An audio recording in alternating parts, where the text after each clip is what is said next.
Herkese merhabalar. Bugün Çorum'un nefis köfte tarifini veriyorum. Tavuklu bulgur köftesi tarifi veriyorum. Çok az maliyetle nefis bir akşam yemeği oluyor. Ben iki çeşidini yapacağım. Hem yumurtalı hem sadesini pişireceğim. Ve bunun için önce malzemelerimi gösteriyorum. Görüntüde gördüğünüz malzemelerin hepsini listeye yazacağım.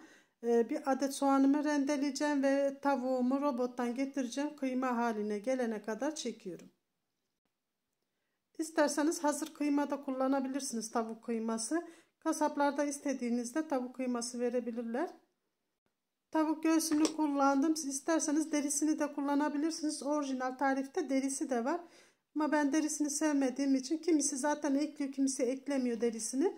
Ve derisi robotta geçmiyor arkadaşlar. Yani kıyma haline gelmiyor bu evdeki robotlarda. O yüzden kullanmadım.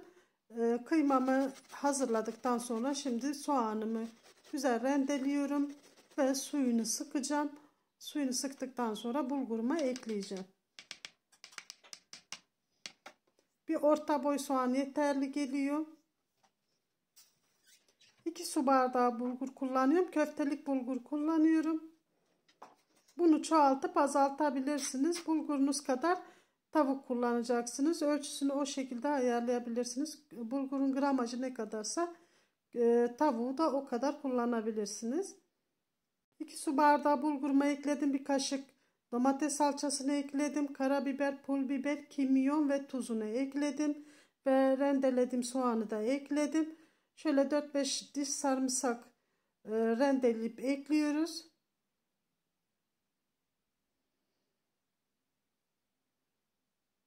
Ve olmazsa olmaz mutlaka reyhan kullanıyoruz. Bu köftenin özelliği bol reyhan olması arkadaşlar. Reyhanı elimle eziyorum. Sert saplarını çıkarıyorum. Ve onu da içine ekliyorum.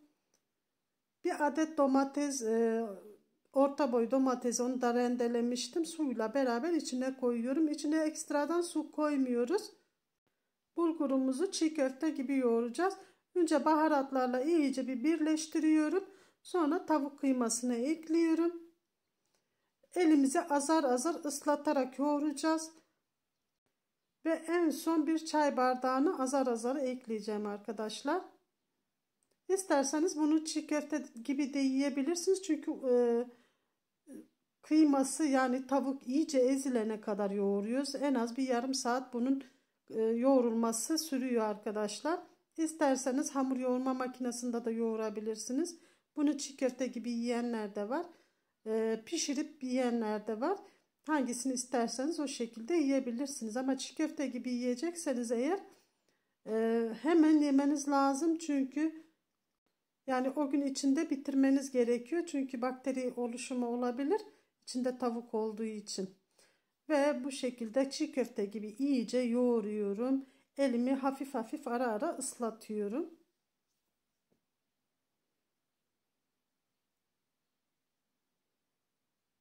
Bu aslında tokmak köftesi deniliyor buna. Eskiden bunu tokmakla döverlermiş. Döve döve çiğ köfte kıvamına getirirlermiş.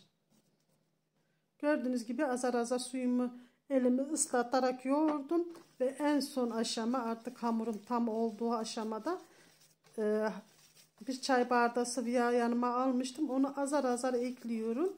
Alacağı kadar. Hem parlaklık veriyor hem de elimize yapışmasını engelliyor. Azar azar yağımı da ekliyorum ve hamurumu toparlıyorum.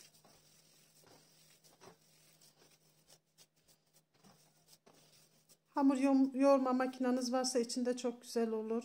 Mutfak robotunuz büyükse azar azar onun içinde de yoğurabilirsiniz. Malum artık tokmak evlerde olmadığı için pratik kolay yöntemlerini bulabilirsiniz, yapabilirsiniz. Tavsiye ederim, o şekilde de güzel olur. Ben size göstermek amaçlı elimle iyice yoğurdum. Kalan sıvı yağımı da kaseye ekledim. Biraz tepsinin dibine sürdüm köfteler yapışmaması için. Birazını da azar azar böyle parmağımı batırarak köftelerime şekil veriyorum. Ceviz büyüklüğünde parçalar koparıyorum.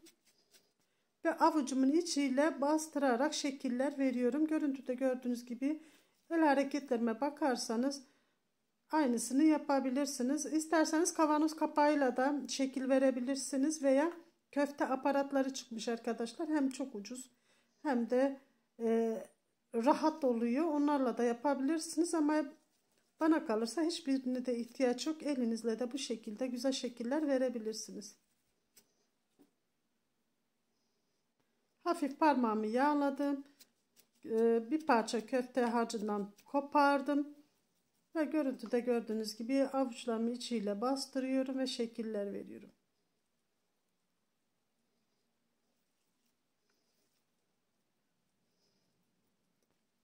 Bu köfteden bol bol yapıp dondurucuya atabilirsiniz Ramazan ayı için. Ben birazını dondurucuya atacağım, birazını pişireceğim.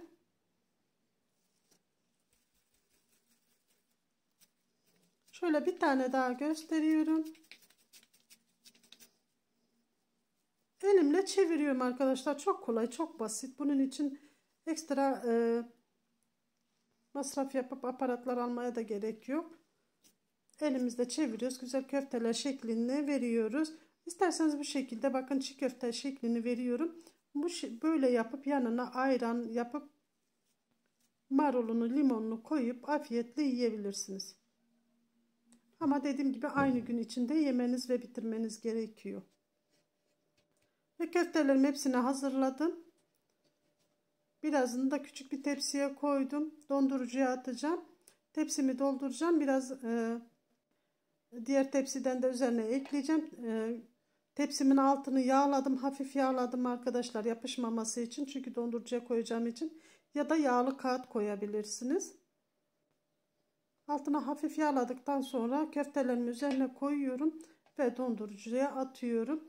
1 saat dondurucuda bekledikten sonra poşetliyorum. Tekrar dondurucuya koyuyorum. O şekilde birbirine de yapışmıyor. Ve Ramazan'da yiyeceğiz afiyetle. Dediğim gibi iki şeklini yapacağım. İki kızartma şeklini. Hem yumurtalısı yapılıyor hem de sadesi yapılıyor. 2 adet yumurta kırdım ve bir cimcik tuz ekledim ve çırpıyorum. Çırpılan yumurtaya köftelerimi buluyorum ve kızdırdığım yağın içine atıyorum. Yağ önce kısık ateşte sonra orta hararetli ateşe aldım ve köftelerimi yumurtaya bulayıp tavama koyuyorum. Çok hararetli ateşte olmayacak, çok kısık da olmayacak. Orta hararetli ateşte köftelerimizi pişiriyoruz. Aslında önce yumurtasız olanı pişirmek daha mantıklıydı. Ben acele edince böyle dalgınlığıma gelince önce yumurtalıyı pişirdim. Daha sonra yumurtasız olanı pişiriyorum. Çünkü yumurta olunca köpürmeler oluyor. Görüntüde gördüğünüz gibi böyle köpürmeler olabilir. O yüzden eğer 2 çeşit yapacaksanız önce yumurtasız olanı pişirin. Ve pişenleri alt üst çeviriyorum, ters düz ediyorum. Pişenleri tek tek çıkarıyorum. Havlu kağıt koydum tabağıma. Havlu kağıdın üzerine koyuyorum.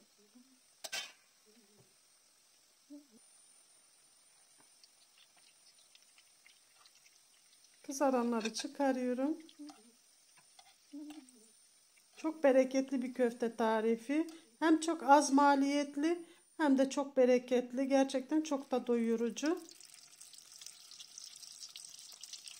Ve baharatlarıyla da çok güzel yakıştı. Tavsiye ederim arkadaşlar. Siz de deneyebilirsiniz. Ve şimdi yumurtasız olan aynı yağın içine koydum. Onları da pişiriyorum. Pişenleri ters çeviriyorum.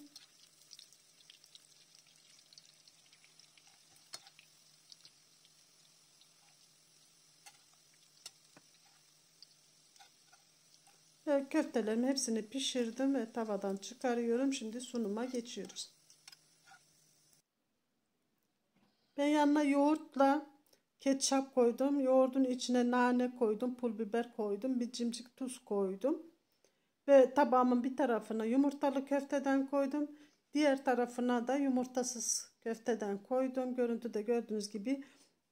Bu arada arkadaşlar köfteleriniz çok kalın yapmayın. Çok kalın olduğu zaman pişmesi daha uzun sürüyor. O yüzden çok kalın değil, ince ince köfteler yaparsanız bu şekilde şahane köfteleriniz olur. İçini de kontrol ediyorum sizler için.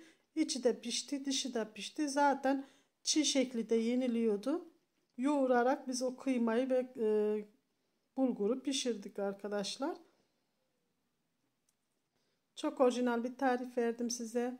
Buraya kadar izlediyseniz kanalıma abone olup zil bildirimini açıp videolarıma destek olursanız, kanalımı büyütmem için bana destek olursanız çok çok sevinirim. Deneyen ve yiyen herkeslere afiyetle şifalar olsun. Bir dahaki videomda görüşmek üzere inşallah.